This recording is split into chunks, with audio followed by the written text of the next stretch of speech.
Nice buns, soft, fluffy, and ultra-low net carbs. Discover Hero Bread, the delicious ultra-low net carb bread with incredible taste and texture. Hero Bread has 0 grams of sugar and is under 100 calories per serving. Plus, high in fiber with 5 to 10 grams of protein per serving. Available on Amazon.com, Walmart.com, and at hero.co. That's HERO.co. Delicious, ultra-low net carb Hero Bread buns and tortillas. Soft and fluffy, high in fiber, and with 0 grams of sugar, up to 10 grams of protein, coming in at under 100 calories. Order today at hero.co and use the code AH10 to get 10% off your first purchase. That's AH10 at hero.co. HERO.co. Order from hero.co now and get 10% off your first purchase with promo code AH10. That's 10% off with code AH10.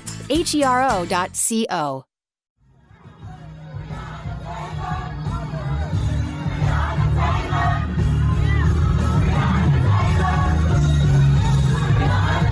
This is Make It Plain.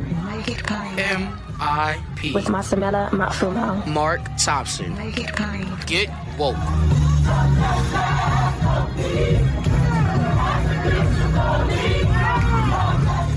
Ladies and gentlemen, it is an honor to begin this Martin Luther King Jr. weekend with someone whom we all know, love, and admire, none other than Congresswoman Maxine Waters joins us from Capitol Hill. Congresswoman, God bless you. Happy Martin Luther King birthday today. How are you? Well, I'm fine, and thank you so very much for having me on today. And happy Martin Luther King's birthday to you also. Want to begin that way. You actually got a chance to see Dr. King in the flesh, didn't you? I did, at a gathering in Los Angeles. Tell us about that, if you would. What was that like? Well, if I can recall, I think it was at what was then known as the sports arena, a huge crowd. And it was, basically Martin Luther King with one of his wonderful speeches. Everybody there was just so delighted and so pleased to be in his presence and hear his words of wisdom. And, he was a preacher, a highly articulate human being who really used the King's English in remarkable ways. And all I can think about is I was amazed always at his use of words, his vocabulary, and the way that he was able to articulate so that people understood exactly what he was saying. So my recall and my remembrance of him is basically in this big picture way. That, we all admired him and we listened to him, but we were always in awe of him. I remember being in awe of him. What influence did he have on you and your career? Well, in so many ways. First of all, let me just talk about nonviolence. Nonviolence was hard for me to understand, for a long time. And I could not help but think, how can you, be beaten and to be, treated in the way that the marchers were being treated and not want revenge and not want to retaliate in some way. But of course, the more I matured, the more I understood that Dr. Martin Luther King was saving lives with the nonviolence philosophy. I know that he and Gandhi and all were, believers in peace, and these were nonviolent people. But just think, with the kind of artillery and the kind of weapons that are held by those who would attack us still, it's hard to match. And so even if one thinks about revenge or retaliation, unless you understand and appreciate nonviolence in general, but also specifically in that concept, saving lives and not having people sacrifice their lives and put themselves on the line against awesome kind of attacks. Indeed. So we want to move now. This has been an incredible week for you and everyone in Congress. First of all, we are thankful that you and others are safe. Tell us a bit about your experience on that day, January 6th. Where were you and what were you facing? Well, thank you very much. I was in the gallery. I had gone up to the gallery to hear the joint session that we were in and the certification of the electoral votes. And so, of course, as you know, it started out with Pence coming in, who was presiding over the joint session. And of course, they took up the states alphabetically.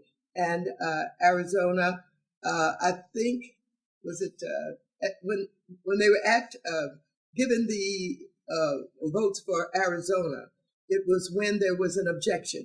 And when there is an objection, the opposition, that would be us, because it was Republicans who were objecting, have an opportunity to respond. And then they will be asked whether or not they have someone from the Senate who is joining with them. That's part of the constitutional mandate, that it has to be one from the House and one from the Senate who will respond to the objection. And so when it was responded to, there was a division, and the senators went back to the Senate to do their 2-hour debate. And we, of course, on the House side, stayed in order to do our 2-hour debate. And so when our presenters came up, the ones that had been identified as the ones who would respond to the objection, I listened for a little while, and I thought, well, I know who they are, and I know what they're going to say. And so I think I'll just go back to my office and I'll watch it on television. Mm-hmm. So I left. I left the gallery. I walked out. The halls were clear. I didn't see anybody. I didn't see, certainly at that point, any protesters, any Capitol Police, or anybody. And it was quite a distance from the gallery over to the House office building, where I am on the second floor. And the tram that would normally transport us was not working. They had closed it down. I think that was supposed to be one of the security measures. And so I walked quite a distance until I got to my office. By the time I got to my office and turned on the television, the protesters were reaching the barricades, and they were onto the steps. And it was amazing because even then, as I watched, I thought, it's an awful lot of these so-called protesters out there. And one of the reasons I paid a close attention to who was doing what and how they were approaching the Capitol was prior to the protest, as they would call it. I had gone to my Democratic office and I'd said to them, what do we know about security measures? I think we'd better have security measures that we're comfortable with. What's the plan? Mm-hmm. So I was told that, yes, there was a plan, and they referred me to the chief of police to talk directly to me about that plan. The chief of police called me, and I spent 1 hour with him going through everything that I knew about security. The first thing I asked him was he going to ensure us that they were going to keep the protesters off the plaza, that area in what would be considered the back of the Capitol, where the cars park and come upon? And was he going to make sure that that was kept clear? He said, oh, absolutely. That will be barricaded. They will not be able to get up on that plaza at all. And then I said, well, are you going to have these so-called protesters be on the grassy area right behind the plaza? And he said, well, yes, they will be there, but we'll have police stationed there. I said, well, there could be some opposition to them. There could be those who would want to come opposing them in their protesting. And so he said, but we'll have officers stationed there, and we won't allow anything to break out, no confrontations to take place. They'll all be stationed there. Then I asked him whether or not they were going to cordon off or block off the top of the hill in front of the Cannon Building and the Longworth Building and the Raven House office building. And he said no, that they had a right to their First Amendment rights for freedom of speech, and they weren't going to close that off, and they were not going to block off the traffic. I said, well, you can recall when we had protesters up on this hill, they were against Obamacare, and some members from the Black Caucus walked out and they spat on John Lewis. And he said, yes, but members on that day of the protest should walk underground. You shouldn't be walking outside. And I thought, well, certainly that's one way that we would be safe from those kinds of attacks. But it seems to me we should be concerned about who's coming. I said, are you aware of all of the domestic terrorists who may be coming? I said, by the way, the Proud Boys are in town. They have already publicized that. I said, but I expect the Oath Keepers, Anon, white supremacists, all of these groups, I think, might be here. Do you know that? He said, well, no, we have a permitting process. And he went through all of what happens in the permitting process, and people can come and fill out the papers. They would be assigned a place, or if they indicate one of the places that we have designated as a protest place, they could ask for that, and we will know who they are because they will sign in. I said, do they sign in by groups? Do they sign in under Proud Boys? He said, well, they don't have to. An individual associated with the group maybe could sign in, but people sign in according to their name. And I remember thinking, we're going to have to review this permitting process, in the future so that we can tighten it up. Because it seems to me we should know everybody that's coming in here. And then I reminded him of Charlottesville and the fact that, you had the white supremacists out there and all the KKK and everybody, and someone had been killed. The young lady had been driven over by a car. And he said, well, that wasn't a group that did that. That was an individual.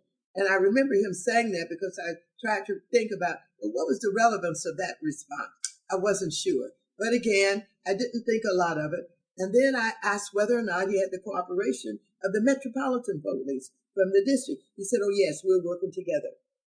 We're planning together. We're working together. And we've got everything handled. The last thing that I asked him about was the top of the buildings. I said, will you have police officers on top of the building?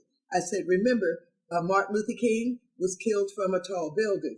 John Kennedy was killed, assassinated from up high.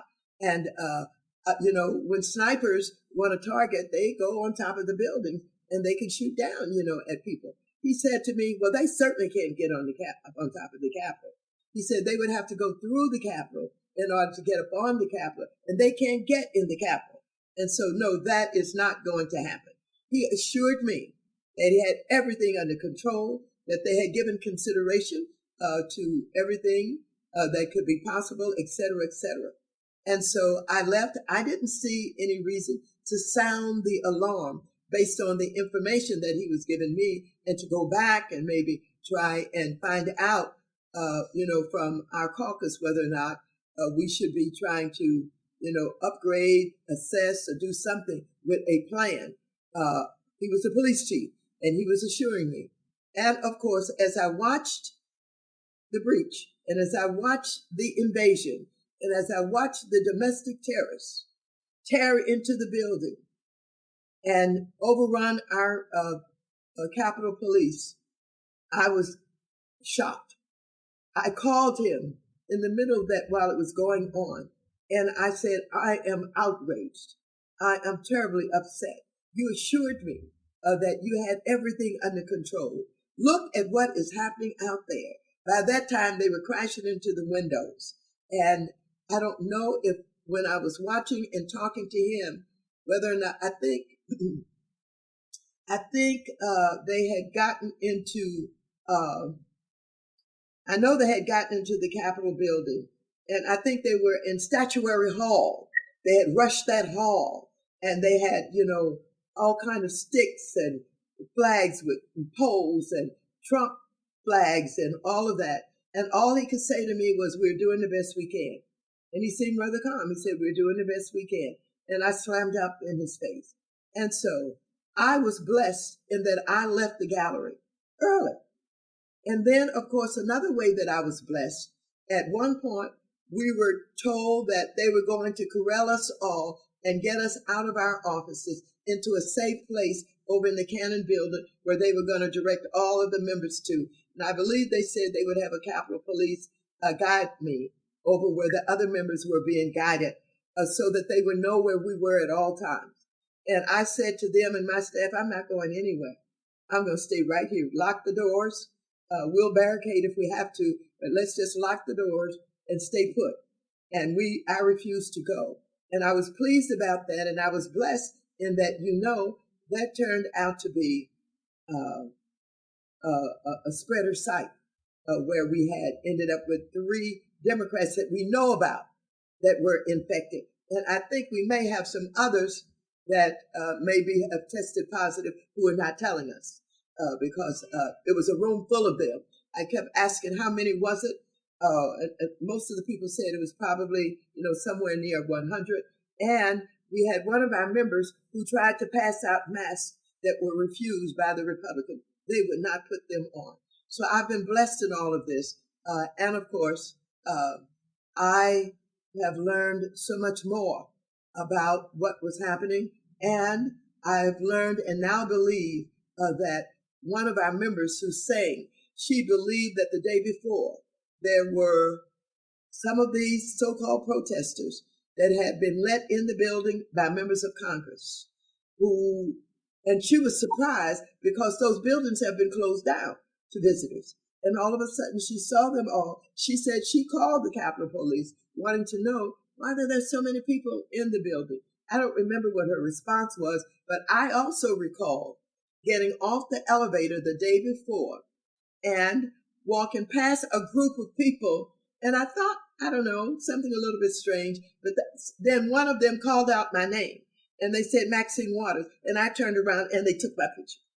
And I walked away and walked to get to the floor. Now, I think what she saw was a little bit of what I saw. One more thing.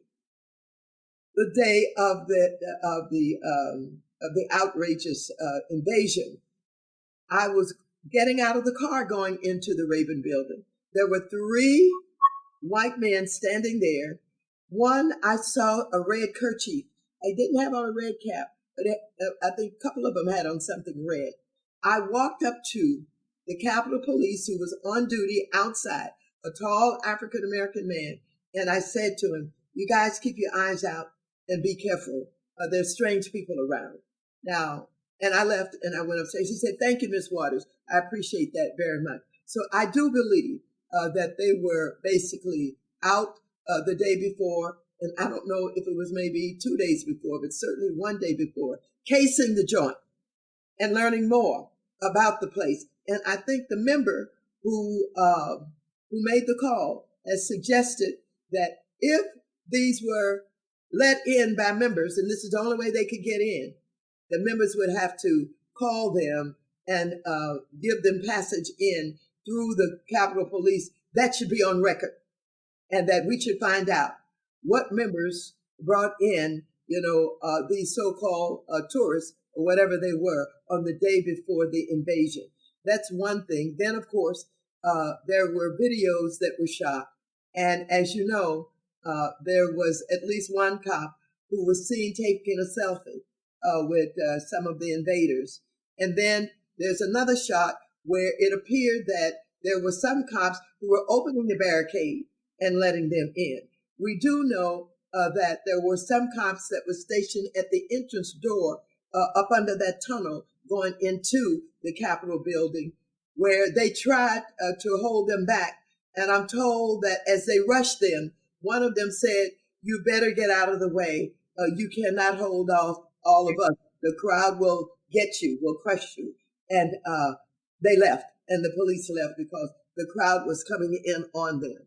And so I believe that there were many rank and file Capitol Police who were exposed, who were naked, had not been given equipment, didn't know what to expect, and they were at the mercy of this crowd that had come and invaded. And of course, that's the police chief's fault. That's the sergeant of arms' fault. If they did not properly train and get them ready for what was going on. And so we have a lot of tales now about things that were noticed. There's one more with me. The woman who got killed, who got shot, was from San Diego, California. And when they searched her car, and she had a video where she targeted Kamala Harris and Maxine Waters and said, I'm putting you on notice. And so we're going to get a lot more of these kinds of stories about what people observed, what they saw, what they learned. And so I am advocating, as everybody else is, who really want to get to the bottom of this, deep investigation. We've got to know. And the FBI supposedly has identified many of the pictures of individuals who were in the leadership, and they're out arresting and charging, and they may be up to about 100 now.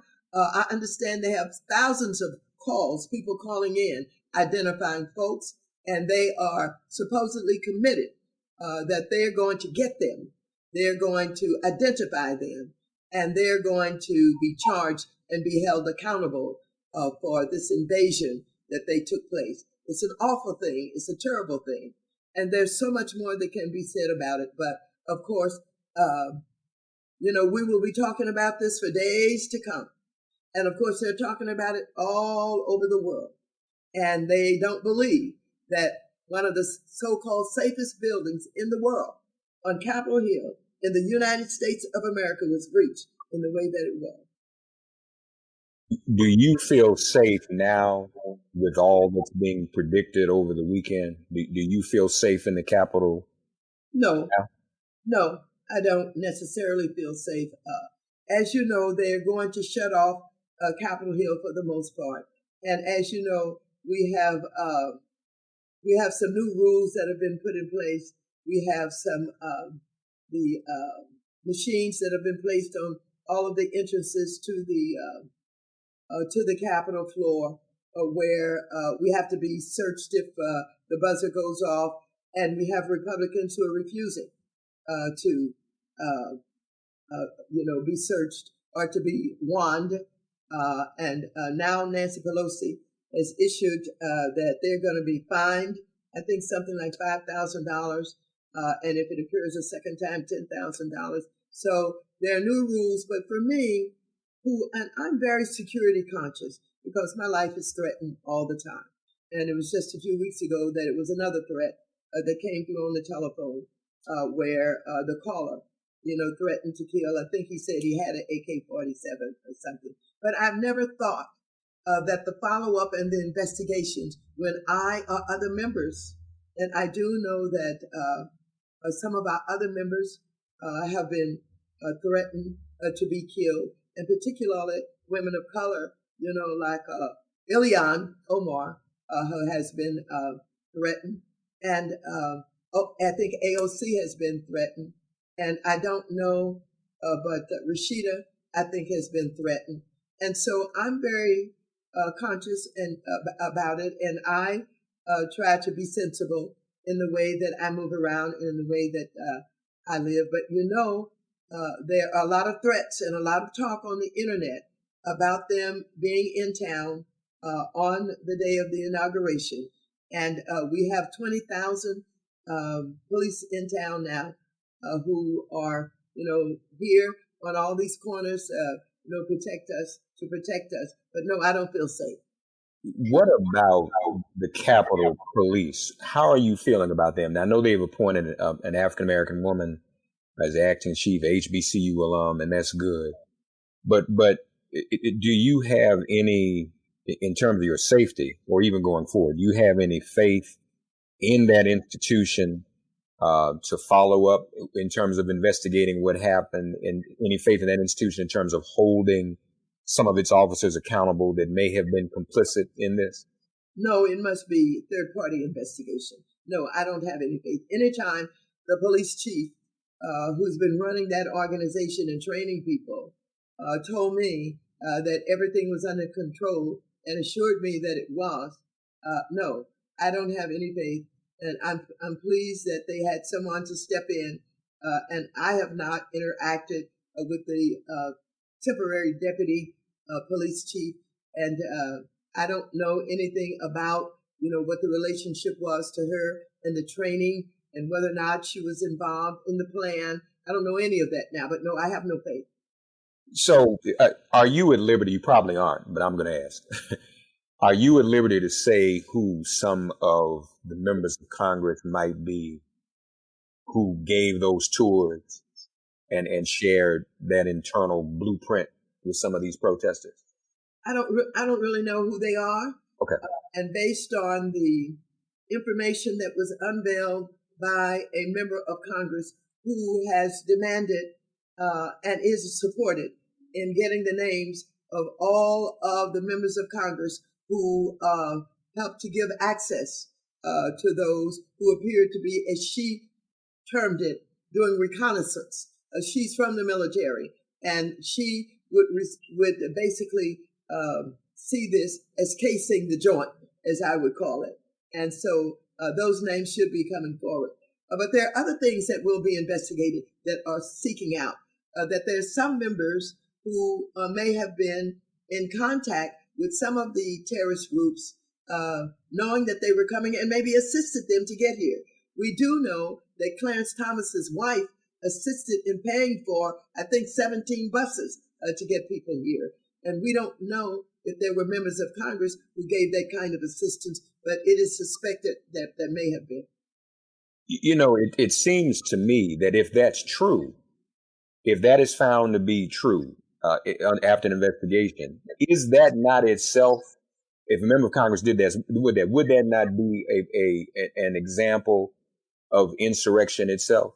If a member of Congress did that? It would be considered a part of what happened and have some responsibility in it. And they could be indicted, they could be convicted, charges could be brought against them. And that's precisely what the FBI is saying now, that anybody that has been found to have been, involved with directing, planning, organizing, that kind of thing, that they're going to be charged. Now, isn't it true? Because I want to just go to what I was marveling at. And, I've been involved in civil disobedience on Capitol Hill when we demonstrated for statehood years ago. We never did anything like that. And one of the reasons, obviously, I know you just can't walk on the House or the Senate floor. Isn't it true, Congresswoman Waters, that the thing that controls that, people think you wear those pins for decoration? Now, I don't think you have yours on today, but normally folks, the pin is worn on the lapel. That pin, is it not the identifier that allows you to walk on that floor? In other words, if you Congresswoman Waters, didn't necessarily have your pin, they would stop you, right? Yes, all eyes are on you as you approach the House and the buildings themselves. Even before you get to the House, the pin identifies a member of Congress, and even our spouses have special pins. Our spouses can't get in without their special pins that are given to them. And so all eyes are on you.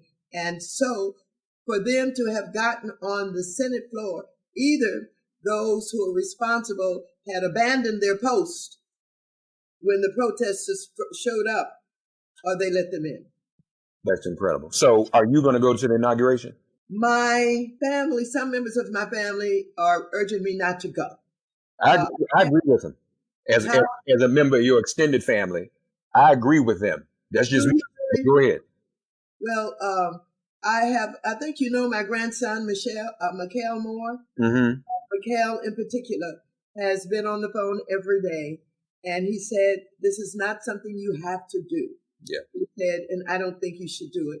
And that's the direction I'm leaning in. We're supposed to have our leadership today, whether or not we're going to use the 2 tickets that we have been granted.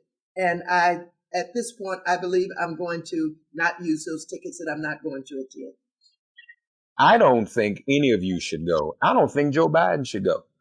I'll just be very honest with you. And paranoia is a fear of that which doesn't exist. This is not paranoia. The system fell down the other day, and you all's lives were put in danger. And you have people who are openly saying they want to harm all of you. Do it indoors. You remember when Reagan, I tell people forget this, Reagan's second inaugural, they had a big blizzard. They canceled everything. And what did they do? They did it indoors. That's, and they did it in the Capitol with the few people who were there, and that was the end of it. I mean, it wasn't a big deal. It was his second inaugural. But I would be very concerned and your family is rightfully concerned because we just don't know. Back to Dr. King, we have not seen this many troops in Washington, D.C. since Dr. King was assassinated. That's right. That's right. And they are everywhere. They are in the basement of the Capitol. They are on the corners. They're in vehicles. They're everywhere. And the only thing that I thought about, again, similar to when I was talking to the police chief, if we're all outdoors, it's not so much whether or not the numbers would be so big that they would overrun all of the officers who are outside, but could we be bombed from above? Could there be, that kind of an attack where we would all get taken out? Because these people brought weapons with them, and they did have some bombs with them. I don't know how big they were or how dangerous they were, but they found all kind of big guns and equipment that they had. And I know you remember years ago when someone landed, what was it, a gyrocopter on the Capitol from the air? They just landed it. They didn't do anything, but, what is the situation with the airspace? I think there's something to be concerned about. Now, folks, quickly, so as you all know, on this show, on my show, Congresswoman Maxine Waters, Queen Maxine Waters, Goddess Maxine Waters, coined the phrase, get ready for impeachment. That was in March of 2017. And she said then that Donald Trump, this was the most important part of her prediction, that Donald Trump would lead us to impeachment. That's right. He has done it a second. Nobody asked Donald Trump to incite an insurrection. That's something he did when nobody said you need to go out and incite an insurrection and violate the 14th Amendment. He did that on his complete own. And so now we are right back here. Where is that headed? What is the Senate going to do? Do you agree that the trial should wait till after the inauguration? What are your thoughts about this impeachment? Well, the first thing is I'm pleased that we have the audacity to do a second impeachment. I was not pleased so much because I always thought that he should have been impeached earlier and that he basically had made commitments to Putin and was aligned not only with Putin, but with some of the oligarchs of Russia. And I believe that he had an agreement with them that once he was president, he was going to lift the sanctions. I believe that he's compromised. I believe that he's dangerous. I believe that he is capable of civil war. This invasion that we had, where he was obviously in support of domestic terrorists and had sent that message to them publicly in so many ways, that he should have been impeached a long time ago, and that no matter what the timing is now between his being out of office and the inauguration of Biden, let it go forward. Let us do the best that we can to get him impeached. If they could do it on Monday morning, I would be very, very, we impeached him already. It's up to them to convict him. And if they could do it on Monday morning, I would be happy. And so now he's saying, well, it can't happen until the day of the inauguration. But what's interesting is this. McConnell has leaked to the press that he thinks he should be and should have been impeached, that this is a way of getting rid of him in the GOP. So I don't know what he has up his sleeve. But, there's no honor among thieves. And so you see that Trump has always turned on folks, no matter whom they were. They were his friends one day, and he fired them the next day. And McConnell has supported him one day, and now if he's ready to turn on him, so be it. I don't know what's going to happen, but I'm pleased that we had the audacity to do it again. No, and congratulations on that. It should happen. I hope McConnell does it and does go through with it. The question so if they convicted him, would he automatically lose his pension, his Secret Service, and the ability to run for office again? Is that what would come of that? what I'm being told, and if I remember it correctly, you have to have another piece of legislation that would take away all of that. And that, even if they convicted him, they'd have to run, additional legislation that would specifically strip him of everything. All right. Congresswoman Maxine Waters, God bless you. Thank you for everything you do. Let me just say that and folks, she's always looking good too. That's a bad jacket you have on.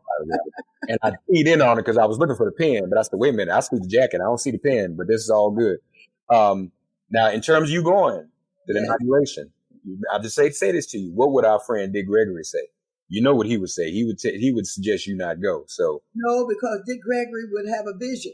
Yeah. And he would keep us all up all night telling us. Yeah. Yeah. The vision was about what was going to happen, and I paid attention to him. Yeah. And I would sit with him all night long, him with all of the newspapers and everything else that he brought with him, because he was a brilliant man with an unusual talent, and I had an appreciation for him. Yes, ma'am. Yes, ma'am. Well, we all appreciate you, and we all love you. Thank God you are safe. We want you to stay safe. Thank you for sharing that with us. And folks, it just goes to show. You use the term civil war. Our enemies have not stopped their fight against us. We cannot stop our resistance to them. That's right. They've been carrying this on since the 1800s. That's right. And as Dr. King would say, lastly, just close out on Dr. King.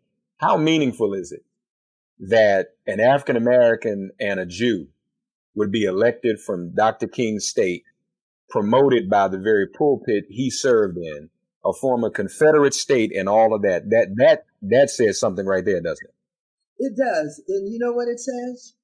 It's happened because of the work of Dr. Martin Luther King and what he was able to instill in so many.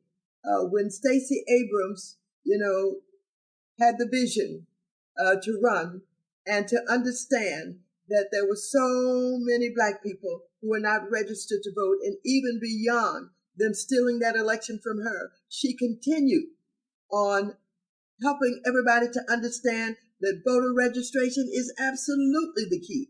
And we've got to come up with new ways of doing it and new ways of approaching it. And you've got to believe that if you get people registered to vote, African Americans in particular, you can win a state like Georgia. And so that is the work of Dr. Martin Luther King. That is Dr. Martin Luther King's words and wisdom that is being carried out by not only Stacey, but all of the people who worked so hard in Georgia, all of those Black women who worked so hard, all of the money that went in to those candidates from, Blacks who are well off, put in a lot of money into the campaign. Yeah. So I am pleased. And, we always say when we want to be favored by those who have gone on, that they're looking down upon us. And so if there's ever a time when Dr. Martin Luther King would be looking down upon us, it would be now. It is. It certainly would be. Congresswoman Maxine Waters, we love you. Please continue to stay safe. And we know you're going to continue to fight for us and seek accountability. We know that, folks. And once again, she's gotten us ready for impeachment twice now. This is impeachment the prequel. Lord have mercy. And how you get impeached 2 times, Congress? Anyway, who does that? But that's that dude. And hopefully he'll be vanquished from political life forever. That's what we want. Man. Unhinged. Yeah, completely unhinged. We love you, Congresswoman. Thank you for your time, okay? Thank you. Love you. Love you too. All right. Take care now. That's Congresswoman Maxine Waters. Thanks for getting woke and listening to Make It Plain. Please remember to listen, like, subscribe, and wherever you get your podcasts, please give the show a 5-star rating. And please do spread the word. Let's all continue to pray for each other during this pandemic and this police-demic. If all hearts and minds are clear, it has been made plain.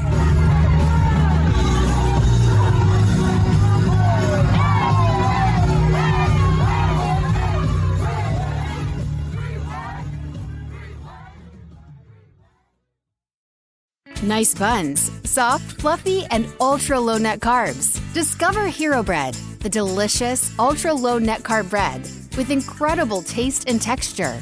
Hero Bread has 0 grams of sugar and is under 100 calories per serving. Plus, high in fiber with 5 to 10 grams of protein per serving. Order from hero.co now and get 10% off your first purchase with promo code AH10. That's 10% off with code AH10. HERO.co.